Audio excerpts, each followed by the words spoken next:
यही बोलूंगी, मैं यही बोलूंगी। ठक ठक ठक ठक ठक ठक ठक ठक ठक ठक ठक। उनसे पूछा था कि मतलब ये जो रंग संगीत होता है ना, म्यूज़िक जो थिएटर में यूज़ किया जाता है, उसमें वो कोई सेमिनार था तो उस समय वो उस पर व्याख्यान दे रहे थे पूरा रंग संगीत पे। तो उन्होंने एक चीज़ उसमें कही थी कि ये जो शास्त्रीयता होती है ना संगीत की, वो इस क्रिएटिव म्यूज़िक में ब्रेक होती है। तो कई चीज़ें जो है बहुत ड्रामेटिक उनके म्यूज़िक में आप देखेंगे, बहुत कम ऑर्केस्ट्रा, लेकिन इम्पैक्ट, ड्रामेटिक इम्पैक्ट बहुत आएगा उसमें। गाने में कई कैरेक्टर भी दिखेंगे आपको, तो वो उस हिसाब से वो क्रिएट कर, वो कह रहे थे इसको तोड़ना भी ज़रूरी है, मतलब उस नियम को भी तोड़ के थिएटर में यूज़ किया जा सकता है। नहीं वो पिकअप अचानक ले लेगा या एक लाइन में ही कोई चीज़ कैरेक्टर या सिचुएशन को बिल्ड कर देंगे, वो देखिए बहुत कम ऑर्केस्ट्रा के साथ उन्होंने उस चीज़ को मतलब यूज़ किया है। सिचुएशन का एक हिस्सा लगता है, हाँ, गाना ना नाटक का एक, एक हाँ हिस्सा। ऐसा लगता नहीं कि इसको मैंने अलग से वो किया हुआ है कि अब भाई हमारे गाने सुनो और हाँ, हमारा सीन देखो। सीन देखो, वो हाँ। सीन के अंदर जैसे वो है जब अली बाबा को सोना मिल जाता है और वो पागल जैसे होते हैं, तो जो हम पागल हो रहे हैं किसी चीज़ को, जिसने आज तक मतलब एक खाने का टुकड़ा भी उसको बड़े मुश्किल से मिला होगा और वो आज सोना देख रहा है, उसके सामने इतना चांदी है, सब कुछ है, तो कैसे पागल हो जाता है। मतलब उसको उसको कराने के लिए इतना उन्होंने कि आप सोचो, क्योंकि हम लोगों ने तो देखा है, पर अगर वाकई ऐसा कोई व्यक्ति है जिसने कभी कुछ देखा नहीं है और उसको इतना मिल जाए, तो आप किस हद तक पागलपन की हद तक पहुंच सकते हैं।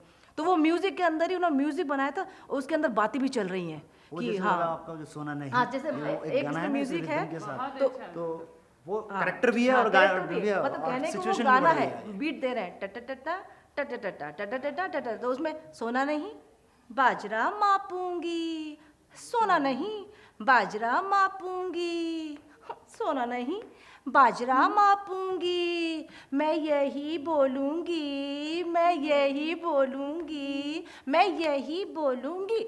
बड़ा घमंड आ गया क्योंकि हस्बैंड ने कह के भेजा था कि तुम ये मत बताना कि तुम सोना मापने के लिए वो चीज़ मांगी है, तुमको ये बोलना है उनके घर जाके कि बाजरा मापना है। तो वो इतनी बेवकूफ़ सी है, सोना भी देख लिया, पहले पागल वो हो गई, अब उसको निकल के जाना भी है, तो वो पूरे वक्त रटती जा रही, सोना नहीं, बाजरा नहीं, बाजरा नहीं, नहीं नहीं सोना नहीं, वो अपनी कंफ्यूज हो रही है और उसी में वो पहुंच जाती है। तो उन्होंने इसको हाँ, रिदम तो में उसमें कैरेक्टर उन्होंने के उसको हिसाब रिदम से बना हाँ, दिया कि उसको, एक ताकि हाँ, हर लाइन कि को character सुनने भी का कैसे- दिल करेगा हाँ, आपका, रिदम। क्योंकि हर लाइन के अंदर वो रिदम है, लेकिन उसमें वो एक वेरिएशन है, हल्का सा चेंज है कि आप अच्छा सोना नहीं बाजरा मापूंगी, सोना नहीं बाजरा तो म्यूजिक चेंज में कैरेक्टर, हल्का सा जो चेंज है वो शायद वो फ्रेशनेस वाली जो बात है कि जब आप कुछ सुने तो मतलब सुनने का जी हो जाए। और उसमें भी रिदम है, उसमें भी रिदम है, ऐसा नहीं अगर कोई सिंगर नहीं है तो उसको थोड़ा मुश्किल हो सकता है कि सोना नहीं बाजरा मापूंगी, अब कहाँ से पकड़ना है कि सोना नहीं, वो उसको खेल भी रहा है। मतलब मुझे लगता है कारण जी के साथ सबसे बड़ी बात है कि वो खेलने के लिए देते हैं। उनके जैसे ये कहानी बहुत पुरानी है, सब लोग जानते हैं, नानी नाना दादा दादी ने सबने ये कहानी सुनाई है, अच्छे से सब वाकिफ़ है इस कहानी से, पर इस कहानी के बीच में भी वो इतनी स्पेस देते हैं कि हम आज की चीज़ें भी जोड़ सकते हैं, आज भी हम उसको खेल सकते हैं। अगर आज का भी बच्चा उस प्ले को मतलब उठाएगा तो वो अपनी चीज़ें जोड़ते हुए कहानी को भी रख सकता है और वो अपनी चीज़ें भी जोड़ सकता है। तो ये एक स्कोप एक्टर को भी और उसमें हाँ, जो म्यूजिक का जो इंस्ट्रूमेंट है वो अब घड़ा बजा हुआ है, सिर्फ एक सिंपल सा घड़ा टुक टुक हाँ, टुक टक- टुक हाँ। टुक टुक ऐसे कुछ बज रहा है। तो नॉन म्यूजिकल इंस्ट्रूमेंट्स का भी बहुत यूज़ करते थे इस पूरे उसमें, जहाँ जहाँ जैसी ज़रूरत होती है। ये जब डाकू आ रहे हैं गुफा की तरफ, ये वही है मतलब जो कोकोनट की जो पीसेस हैं उनकी बात कर रहा था, उससे आ रहे हैं।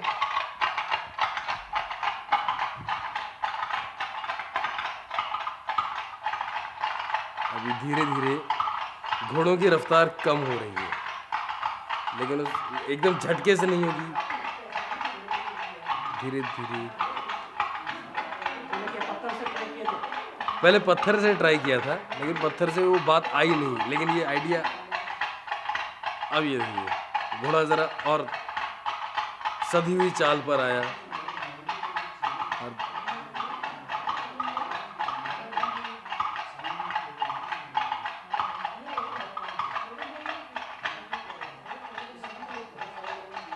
धीरे धीरे धीरे धीरे धीरे धीरे धीरे मतलब इसके अंदर ये है कि घट रहा है बढ़ रहा है, घट रहा है बढ़ रहा है, which sounds like a normal speed की। अगर कोई घोड़ा दौड़ेगा तो ऐसा दौड़ेगा नहीं कि तेज़ ही दौड़ता चला जा रहा है या स्लो ही जा रहा है।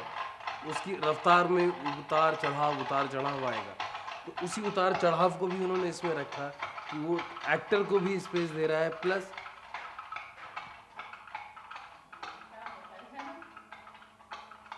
अब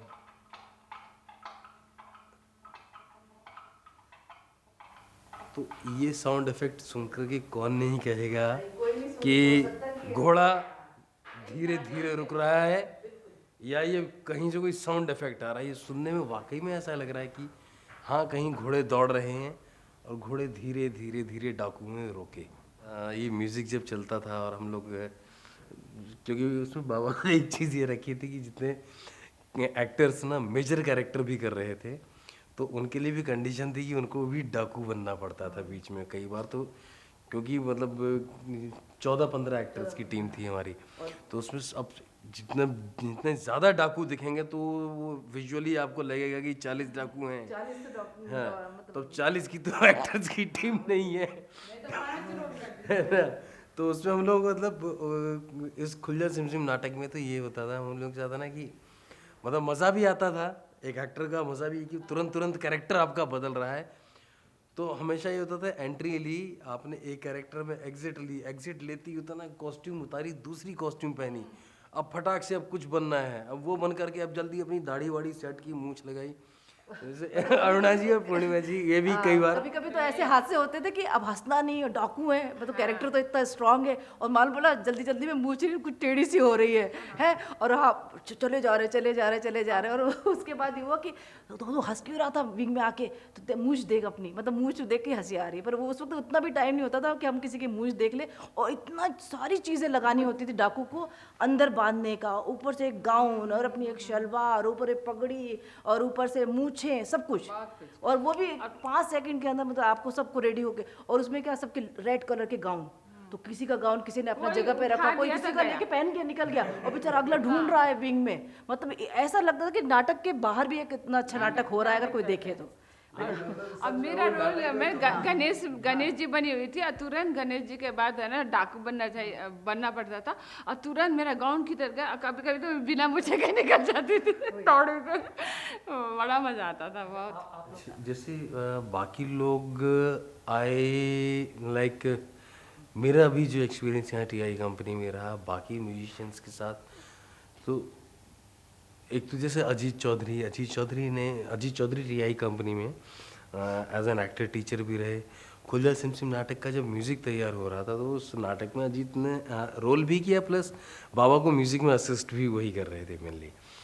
तो अजीत ने कहूँगा तो अजीत भाई ने क्या किया, कुछ हद तक शायद बाबा, और वो क्योंकि थोड़ा सा अपने म्यूज़िकल बैकग्राउंड भी है अजीत चौधरी का, उनके जो फादर हैं गौरंग दा, वो खुद भी परकशनिस्ट हैं, कई सारे इंस्ट्रूमेंट्स बजाते हैं, मतलब बहुत अच्छी पकड़ है उनकी। तो अजीत चौधरी ने कहीं वो एक सेंस पकड़ा कारण जी का कि जो नॉन म्यूज़िकल इंस्ट्रूमेंट्स हैं उनका कैसे कहाँ हम यूज़ करें। तो वो अभी हमने जैसे कृष्णमूर्ति जी के साथ हमने एक नाटक किया था अदल बदल, तो उस दौरान रिहर्सल में क्या हो रहा था कि अब नाटक शुरू हो गया है, रिहर्सल चल रही है और म्यूज़िक इंस्ट्रूमेंट है नहीं है हमारे पास। तो उस वक्त में फिर क्योंकि मैं भी कोशिश थोड़ा सा उसी तरह से करता हूँ कि कुछ नॉन म्यूज़िकल इंस्ट्रूमेंट्स पकड़ूँ, तो मैं यहाँ पर एक मुझे मटका मिला था, मैं मटका लेके बैठ गया, कुछ लकड़ी के टुकड़े थे वो लेके बैठ गया, एक ब्लॉक था वो लेके बैठ गया कि कृष्णमूर्ति जी को थोड़ा सा आइडिया लगता जाए कि सर यहाँ पर म्यूज़िक आना है, क्योंकि वो उन्होंने कुछ लिख के रखा था, बोले कि ये थोड़ा सा इधर कुछ करना ताकि याद रहना चाहिए और एक्टर को पता लगे कि यहाँ म्यूज़िक आएगा, ताकि बाद में जब म्यूज़िक आए तो उसके लिए मेंटली प्रिपेयर हो। तो और फिर अजीत भाई आते थे तो हम उस तरह से अपना यहाँ कुछ खटपट करते थे। और ऐसे ही और भी म्यूजिशियंस यहाँ हैं, लेकिन कारण जी के काम करने में उनका ये था कि मतलब एक वही बात हम जैसे को कह रहे थे कि ना, एक तो म्यूज़िक और एक थिएट्रिकल म्यूज़िक, तो वो थिएट्रिकल म्यूज़िक को तलाशना हर पल और उसको हर नाटक के साथ रचाना बसाना वाकई में एक बहुत सोचने समझने वाला काम, और जिसके लिए आपको हर पल सोचते रहना पड़ेगा। और इसके लिए मतलब बाबा कारण जी की बात मतलब मेरे ख्याल से बहुत हद तक अंडरलाइन होती है उन्हीं के साथ, और वो शायद हर एक के साथ, कि हर रात के बाद एक सुबह आती है और हर सुबह नई होती है। तो हर रिहर्सल अपने आप में नई होती है। आप जब अपने साज के साथ बैठे हैं रिहर्सल करने के लिए, तो कुछ नया अगर नहीं निकला तो फिर उसका मज़ा नहीं आया। कुछ उस रिहर्सल में कुछ अगर आप नया नहीं आज ढूंढ पाए, तो फिर आपने तो वही किया जो पुराना है, जो गुजर गया था। तो पास्ट को आप लेकर के चल रहे हैं, तो फिर फ्यूचर तक कब पहुंचेंगे? तो प्रेजेंट में आपको रहना पड़ेगा। और यह आज के लिए मतलब म्यूजिशियंस के साथ आज की तारीख में चैलेंज भी है। रिकॉर्डेड म्यूजिक इस्तेमाल करते हैं आजकल, तो है ना, इतना डेप्थ में जाने की ज़रूरत भी नहीं पड़ते हैं। और ये ताम झाम इतना मैंने रिसर्च भी नहीं होता है कि आप आजकल तो बहुत इजी रहे। वो पियानो सिंथेसाइजर में तो सारे चीज़ निकल जाते हैं और वहाँ से है ना सारे चीज़ म्यूजिक बजा देते हैं। लेकिन वो जो मज़ा जो है ना पूरा एक म्यूजिक का, तो वो सारे इंस्ट्रूमेंट है ना, जैसे घड़ा हुआ, ये हुआ, दुनिया भर के माने इम्प्रोवाइजेशन होते थे ना, तो वो अभी इतना मेहनत नहीं करते हैं और पूरा बनी बनाई म्यूजिक डाल देते हैं उठा के, है ना। तो विजुअल क्रिएट होते हैं। हाँ। सबसे बड़ी बात है कि आप मज़ा जो हमारे नहीं आता। गानों में जो अब आ रहे हैं उसमें विजुअल क्रिएट नहीं होते, हम उसकी तह तक नहीं पहुंच पाते। पर उनके विजुअल में हम मतलब देख सकते हैं कि 40 चोर भी नजर आ रहे हैं, भले वो 4 हैं स्टेज पे, पर वो म्यूजिक और उनके जो साथ में जो कोरियोग्राफी सारी जो और लोग किया करते थे वो एक नजर आता था। और गाने का कोई मतलब है, मतलब जैसे अभी कुछ भी म्यूजिक डाल दिया, कुछ भी गाना लगा लिया, कुछ भी उसमें वर्डिंग है, जो इतने भद्दे भी हैं वो भी जुबान पे आपके बैठ गए हैं। पर ये एक थिएटर, प्योर थिएटर, मतलब जो आप अगर वाकई किसी को अगर थिएटर सीखना है तो अगर यहाँ से शुरुआत नहीं करे तो वो समझ ही नहीं पाएगा कि थिएटर कैसा था। जो आज का थिएटर है उसमें काफ़ी एक्सपेरिमेंट शुरू हो रहे हैं, सब अलग अलग ढंग से, बाहर का प्रभाव काफ़ी हो गया है। पहले हमारा ही अपना था, हमारा अपना काम अगर हम उसको देखें और उसको आगे बढ़ाएं तो उसमें ज़्यादा मतलब हमारा अचीवमेंट है।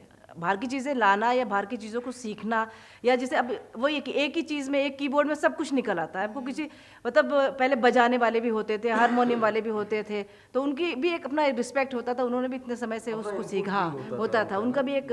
पर अब ये हो गया कि एक ही बंदा सब कुछ कर सकता है, मतलब एक लोगों की भी पहचान खत्म होती जा रही है इस वजह से। तो ये भी मुझे लगता है कि एक जो विजुअल बनना, या ऐसे गाने जो हम प्ले के देखने के बाद निकलते हुए बोलते जा रहे हैं कि सोना नहीं बाजरा मापूंगी, बच्चे बोल रहे हैं मम्मी वो क्या था, सोना नहीं बाजरा मापूंगी, या फिर क्या गाना नहीं, मुन्ना तो मेरा बहुत पहले का मतलब सॉन्ग था, जो मैंने 85 में एनएसडी पास किया हुआ है। हाँ, मर्जीना जैसे छुपा छुपा शोला हूँ गाना, और उसमें क्या वल्गरपन नहीं है, एक छुपा छुपा शोला हूँ, एक तरह से सेंस उसका बहुत वल्गर है। अगर हम आज के ज़माने में देखें कि मुन्नी बदनाम हुई, या फिर वो शीला की जवानी, कितने मतलब ऐसे, पर इसमें छुपा छुपा शोला फिर भी एक थिएटर की मर्यादा है इसमें, इनके गानों में फिर भी एक जुबान पे बैठने वाली चीज़ें हैं। हाँ, वो ये मतलब प्रेजेंट प्रेजेंट करने में भी कि कहीं ना कहीं हम थिएटर है, हमारी एक लिमिटेशन है, हम इतना ही जा सकते हैं, और हमें बच्चों को कितना देना है, मतलब उसका वो कैसे आगे मिसयूज ना करें, इसका भी ख्याल है। तो वो मुझे लगता है प्योर थिएटर था, और उस तरह से वो स्क्रिप्ट भी उसी तरह की उनकी यूज़ होती थी। आजकल तो मतलब बहुत अच्छा काम हो रहा है, ये नहीं कि आजकल जो काम हो रहा है, पर लोग अच्छे अच्छे गानों को, जैसे पुराने गानों को भी रीमेक कर रहे हैं, उसकी पूरी खूबसूरती को ख़राब कर रहे हैं। कहाँ वो पहले के सुंदर गाने हुआ करते थे जो आज भी हमारे मन में मतलब याद आते थे, एक तो पूरा ज़माना याद आता है। आज के गाने को कौन याद करेगा कि मतलब ऐसे कोई गाने नहीं है जिसको मैं याद करके, या मेरा बच्चा उसको याद करेगा कि मम्मी वो गाना। अब आज की तारीख में जैसे चाहे आप थिएटर को ही ले लें या फिल्म्स को ले लें, या कुछ हम जिसे कह लें पैरेलल आर्ट, उसको भी ले लें, तो उसमें भी एक चीज़ ये कि मतलब म्यूज़िक को लेकर के तलाश ख़त्म हो चुकी है। जो बात अरुणा जी कह रही थी ना कि मतलब पहले होता था कि एक म्यूज़िक डायरेक्टर है, वो पूरा सोच रहा है म्यूज़िक, अब उसके साथ साज बजाने वाला, ढोलक बजाने वाला अलग, शहनाई बजाने वाला अलग, झांझ बजाने वाला अलग, मंजीरा बजाने वाला अलग। अब जब 8-10 लोगों की टीम है तो वो 10 लोग भी एक म्यूज़िक डायरेक्टर के अंदर बैठ के सोचते हैं, समझते हैं। वो भी अपनी बात आकर के कहते हैं कि दादा बाबा कुछ ऐसा सा करूं क्या। तो वो भी अब एक जो सोचने वाला है, जो उस्ताद है, गुरु है, तो वो भी कहता है हाँ यार सुनाओ कुछ ज़रा। तो उसमें क्या है, कुछ नएपन की बात आती है। ये जैसा अभी अरुणा जी कह रही थी कि सिंथेसाइजर आ गया है या ऑक्टोपैड आ गया है, तो ये दो इंस्ट्रूमेंट्स इतने मेजरली इतना इतना ज़्यादा हावी हो गए हैं, और मतलब मोस्टली थिएटर प्रोडक्शंस में देखने को मिल जाते हैं आज की तारीख में, कि वो एक आदमी आया, हाँ मैं सब कर दूंगा, उसने किया टापा पापा पापा पापा पापा पापा। तो उसमें आप एक प्रोडक्शन को सुनिए, इस प्रोडक्शन को सुनिए, इस प्रोडक्शन को सुनिए, तो उसमें क्या है, कुछ नया या अलग डिफरेंट नहीं नज़र आया। और दूसरा एक चीज़ ये भी मतलब फैक्ट है कि आप सभी प्रोडक्शंस के में एक ही म्यूज़िकल इंस्ट्रूमेंट तो नहीं चला सकते, क्योंकि वो फिर संगीत के साथ भी न्याय नहीं है, नाटक के साथ भी न्याय नहीं है, कि हर नाटक एक अलग तरह का संगीत मांगता है, अलग तरह का साज मांगता है। तो कारण जी उस तरह के प्रयोग को हमेशा से रखते रहे कि यहाँ मुझे ये चीज़ चाहिए, इस जगह मुझे हारमोनियम नहीं चाहिए तो नहीं चाहिए।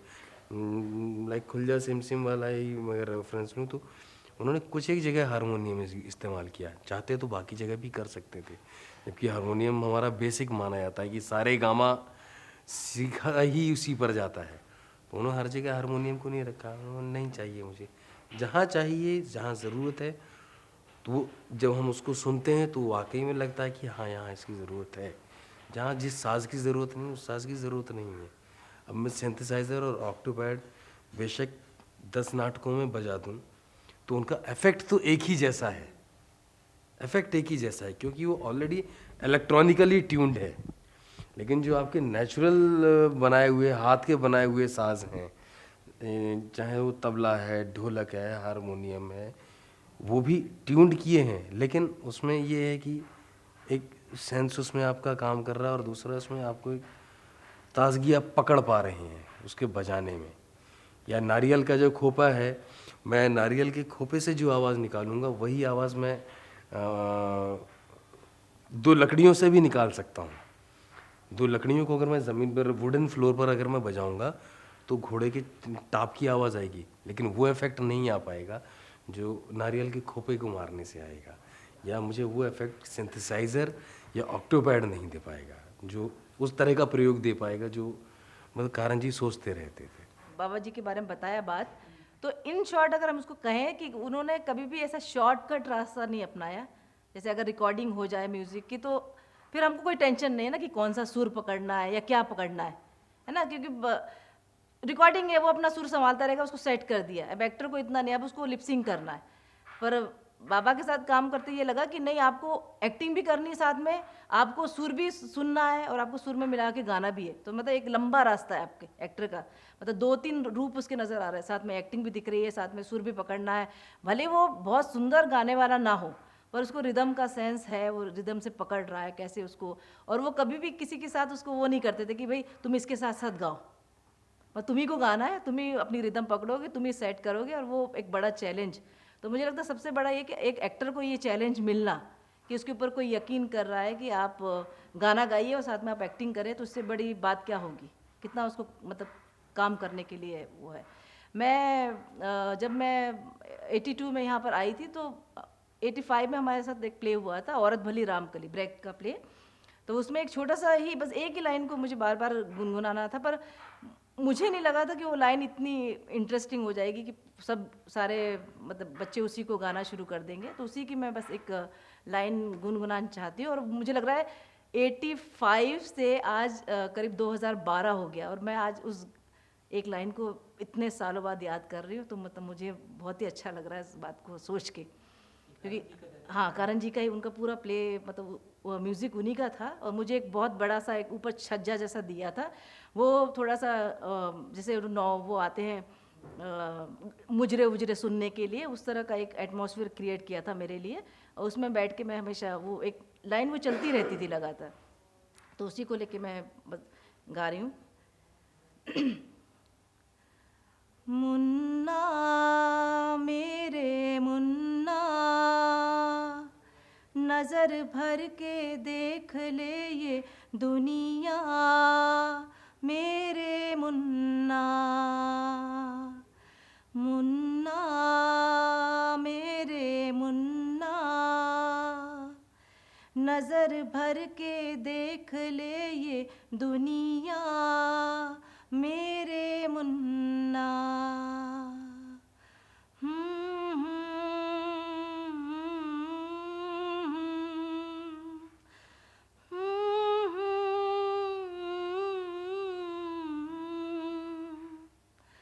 मुन्ना मेरे मुन्ना, नजर भर के देख ले ये दुनिया मेरे मुन्ना, मेरे मुन्ना, मेरे मुन्ना, मेरे मुन्ना।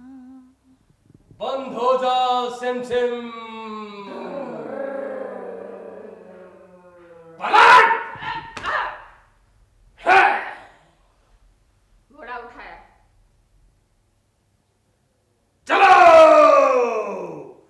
बढ़ चलो, बढ़ चलो, बढ़ चलो, बढ़ चलो, बढ़ चलो, बढ़ चलो, बढ़ चलो, बढ़ चलो, बढ़ चलो, बढ़ चलो, बढ़ चलो, बढ़ चलो, बढ़ चलो, बढ़ चलो, बढ़ चलो। वक्त सुनहरा मौका जलजला हम चोरों की तौबा। वक्त सुनहरा मौका जलजला हम चोरों की तौबा। चोरी करने माल लूटने फौरन 9-2-11। चोरी करने माल लूटने फौरन 9-2-11। बढ़ चलो, बढ़ चलो, बढ़ चलो, बढ़ चलो। लूटेंगे हम शाही खजाना, हम शाही खजाना। बढ़ चलो, बढ़ चलो, बढ़ चलो, बढ़ चलो, बढ़ चलो, बढ़ चलो, बढ़ चलो, बढ़ चलो, बढ़ चलो, बढ़ चलो, बढ़ चलो, बढ़ चलो। It was like a line of 15 actors moving in.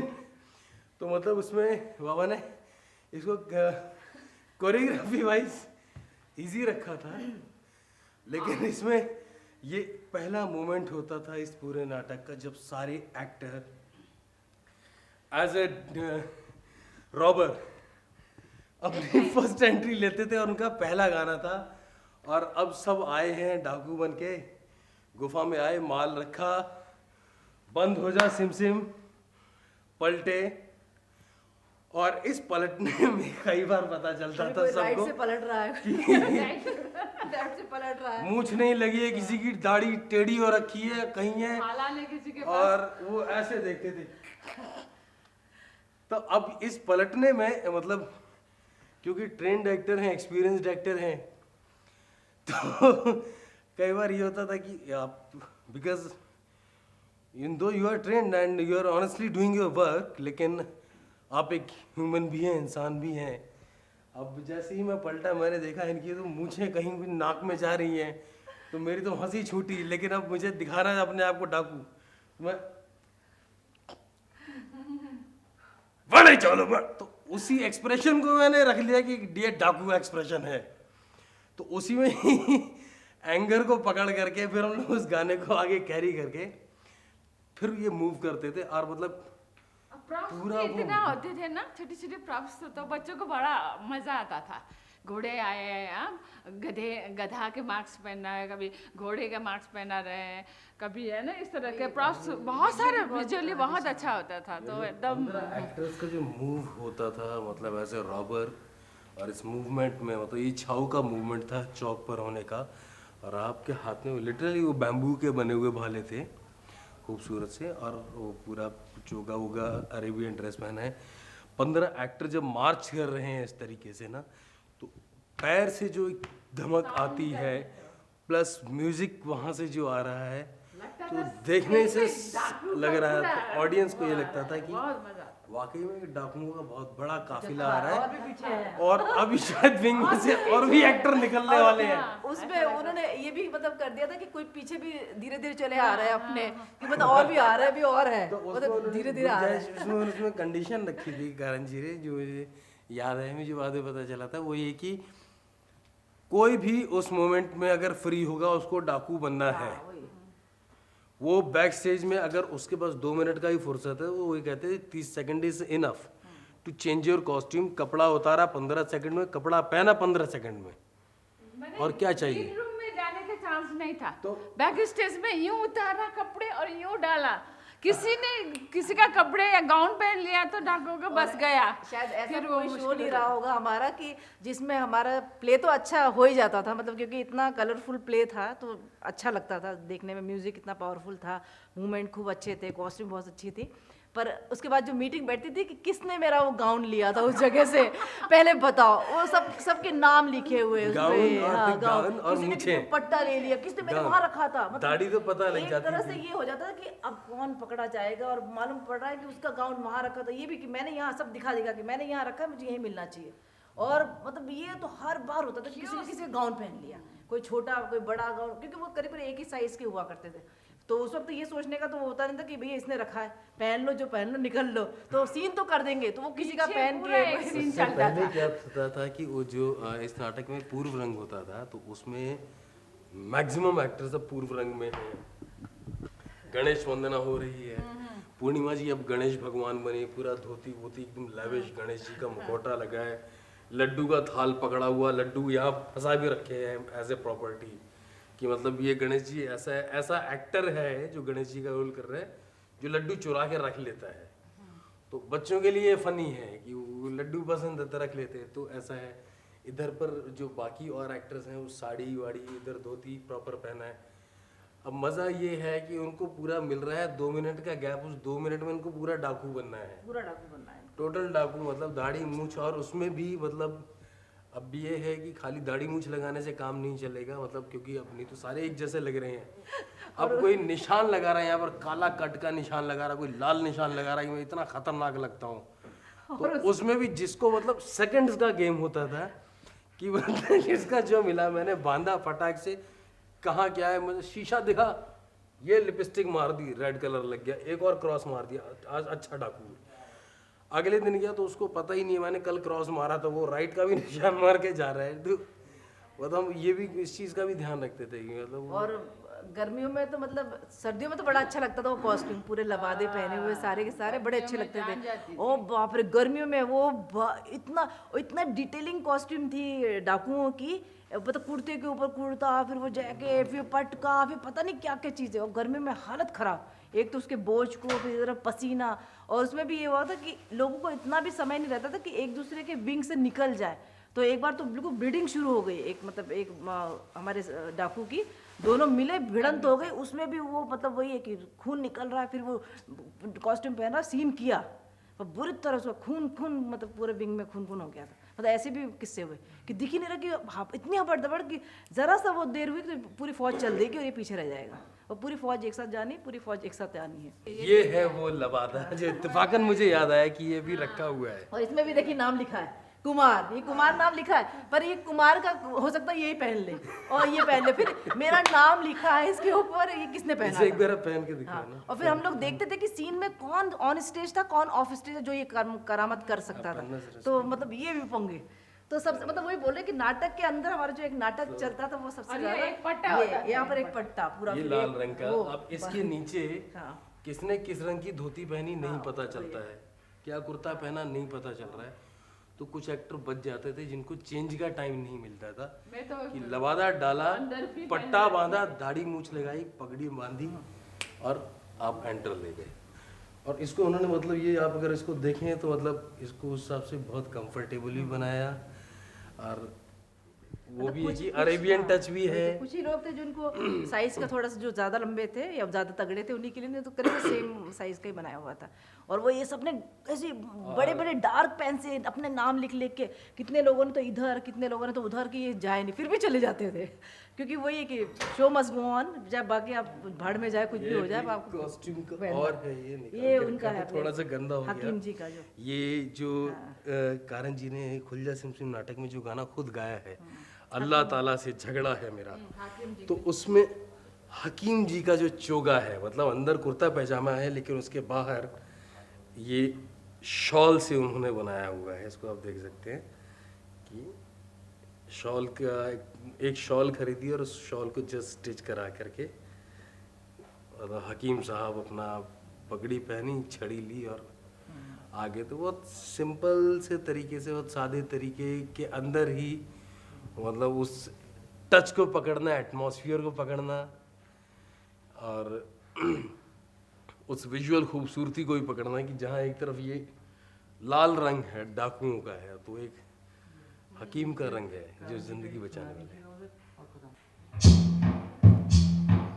अल्लाह ताला से झगड़ा है मेरा, अल्लाह ताला से झगड़ा है मेरा, अल्लाह ताला से झगड़ा है मेरा, अल्लाह ताला से झगड़ा है मेरा, अल्लाह ताला से झगड़ा है मेरा, अल्लाह ताला से झगड़ा है मेरा, अल्लाह ताला से झगड़ा है मेरा। अब इस पॉइंट पर वो पहुंचे, वहां जाके इलाज किया, अल्लाह ताला से झगड़ा है मेरा, अल्लाह ताला से झगड़ा है मेरा, अल्लाह ताला से झगड़ा है मेरा, अल्लाह ताला से झगड़ा हुआ खत्म, अल्लाह ताला से झगड़ा हुआ खत्म, अल्लाह ताला से झगड़ा हुआ खत्म।